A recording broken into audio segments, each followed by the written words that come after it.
kepada Dr. Rozi dan rakan-rakan yang menonton video ini. Saya Nur Alia Tasha Hakim Marzuki memegang nombor metrik D20211098649. Pada kali ini, saya akan berkongsi tentang wawancarakan diri pra dan pasca.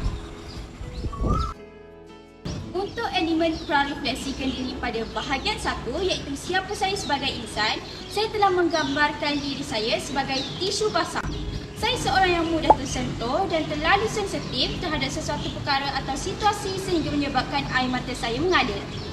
Kepribadian ini dilambangkan melalui sifat tisu basah yang sangat lembut dan mengeluarkan air apabila direnyuh.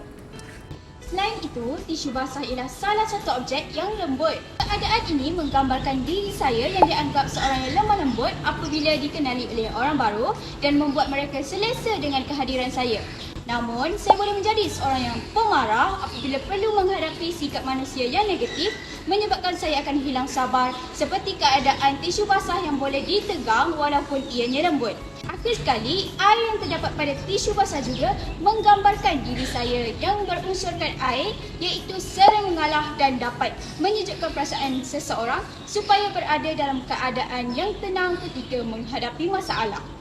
Baiklah, seterusnya ialah saya tidak memilih sesiapa untuk menjadikan diri saya seperti insan lain kerana bagi saya setiap orang mempunyai kebolehan dan kelemahannya yang tersendiri yang telah ditetapkan oleh Tuhan. Selain itu, saya juga tidak mahu diri saya akan cepat berputus asa atau mengalah sekiranya saya tidak dapat menjadi seperti orang lain. Di samping itu, saya juga ingin menjadi seorang yang sentiasa rendah diri dan bersyukur dengan nikmat serta ketentuan Tuhan tanpa mempersoalkan rezeki yang diberikan kepada setiap hamba-Nya. Akhir sekali, saya juga tidak mahu memaksa diri saya kerana ia memberi tekanan dan mengurangkan keyakinan terhadap diri saya sekiranya saya tidak dapat mencapai sesuatu seperti orang lain. Baiklah, bahagian 2 pula iaitu siapa saya sebagai insan guru perantis. Ciri kepribadian yang saya miliki sehingga melayakkan diri saya menjadi seorang insan guru perantis adalah saya seorang yang berani di mana sifat berani ini menjadikan diri saya sentiasa berfikiran positif dan saya yakin untuk mencuba sesuatu perkara supaya saya dapat mengetahui kelebihan yang ada pada diri saya. Saya juga suka mencuba sesuatu yang baru kerana saya tidak mahu ilmu saya akan terhad kerana sebagai seorang bakal guru, saya perlu mempelajari pelbagai bidang untuk melahirkan idea yang kreatif dan inovatif. Selain itu, saya juga seorang yang bersikap jujur dan bertanggungjawab. Sikap ini penting bagi menunjukkan suri teladan yang baik kepada murid-murid supaya guru-guru yang lain dan ibu bapa akan percaya serta yakin akan kebolehan dan kepakaran yang saya ada dalam mendidik murid-murid. Seterusnya, kepribadian yang perlu saya perelokkan sepanjang tempoh saya menjalani pengajian program di USI ialah mengurangkan sifat yang terlalu menginginkan kesempurnaan. Namun, saya perlu sedar bahawa saya tidak boleh meminta seseorang untuk mengikut kehendak atau cara kerja saya. Selain itu, saya juga perlu mengurangkan sifat mudah tersentuh dan tidak dapat mengawal emosi dengan baik. Perkara ini akan menunjukkan saya seorang yang lemah dan tidak bersikap profesional dalam menerima sesuatu perkara yang berlaku dalam hidup saya. Akhir sekali, saya juga perlu mengelakkan sifat terlalu mengasihi orang lain sehingga tidak menghiraukan perasaan saya sendiri. Saya seorang yang tidak boleh menolak pertolongan orang lain walaupun saya sedar bahawa perkara itu akan membebankan diri saya sendiri dan mereka juga mungkin akan mengambil kesempatan terhadap diri saya. Baiklah, untuk cara saya menyiapkan diri daripada seorang insan guru perantis ke arah insan guru profesional pula ialah saya perlu bersikap ingin belajar sepanjang hayat. Saya sedar bahawa seorang guru perlu komited dalam mencari dan menambah ilmu pengetahuan supaya murid-murid memperoleh pendidikan yang berkualiti. Di samping itu, saya akan sentiasa mengingatkan diri saya supaya mencintai profesi perguruan di mana tidak bekerja semata-mata untuk mendapatkan gaji sahaja. Sikap ini akan mendidik diri saya supaya sentiasa amanah dan bertanggungjawab dalam mendidik anak bangsa dengan hati yang ikhlas. Akhir sekali, saya juga perlu mengenali dan mendekati guru-guru profesional untuk mendapatkan ilmu, nasihat dan panduan daripada mereka.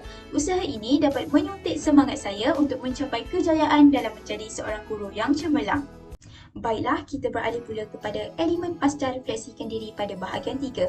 Antara perkara yang saya dapat pelajari tentang catatan dalam bahagian 1 berkenaan konteks diri saya pada ketika ini ialah saya lebih yakin dengan kebolehan diri saya sendiri dan sedar bahawa setiap orang mempunyai kelemahannya yang tersendiri. Perkara ini dapat dibuktikan apabila saya boleh membuat sesuatu tugasan yang diberikan tanpa bergantung harap kepada pertolongan orang lain dan mengurangkan perasaan gemuruh ketika berada di khalayak ramai. Selain itu, saya sedar bahawa saya perlu menjadi seorang yang kuat semangat dan bersangka baik. Sikap tidak dapat mengawal emosi dengan baik sememangnya mendatangkan kesan yang buruk terhadap diri saya.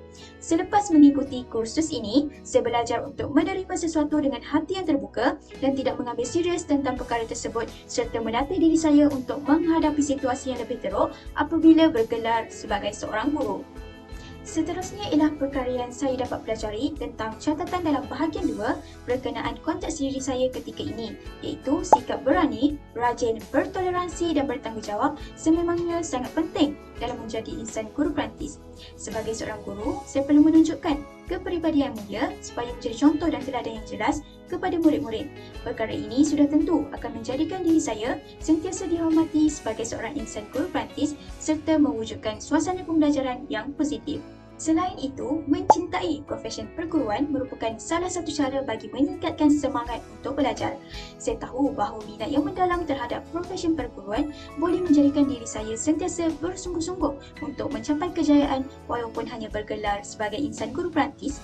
Selepas mengikuti kursus ini, saya dapat belajar banyak perkara dan pengalaman yang boleh mematangkan diri saya dalam menjadi seorang guru, seperti memberi komitmen yang sepenuhnya ke atas setiap aktiviti yang diadakan dalam projek santun masyarakat.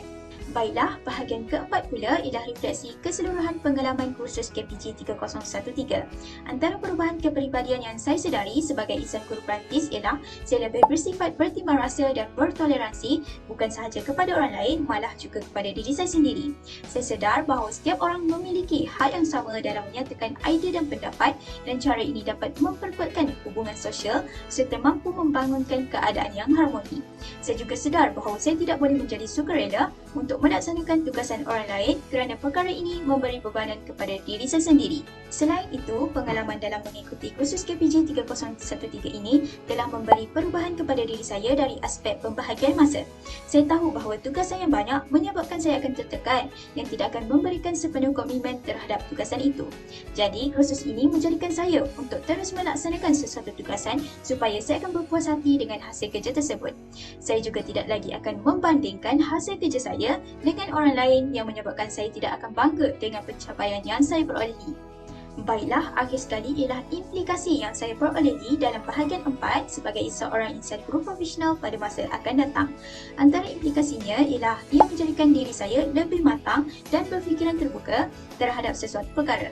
Sekarang, saya bijak dalam mengawal emosi saya kerana saya sedar bahawa emosi ini akan mengganggu setiap perkara yang saya lakukan. Saya juga sentiasa cuba untuk mendengar pendapat dan idea orang lain walaupun ia bertentangan dengan idea yang diberikan oleh saya untuk mengelakkan berlakunya perselisihan faham. Selain itu, catatan tersebut juga mampu melahirkan diri saya untuk bersemangat dalam memberi manfaat kepada orang lain. Kursus ini mengajar saya untuk menjadi seorang yang suka berkongsi idea kepada orang lain dan memudahkan proses kerja berkumpulan di samping menjadi dorongan kepada mereka untuk menjalankan tanggungjawab masing-masing. Setiap masa yang diberikan juga telah saya gunakan untuk berbincang tentang setiap tugasan bagi mencapai hasil kerja yang baik. Jadi, itu sahaja perkongsian daripada saya. Semoga bertemu lagi pada lain hari. Bye!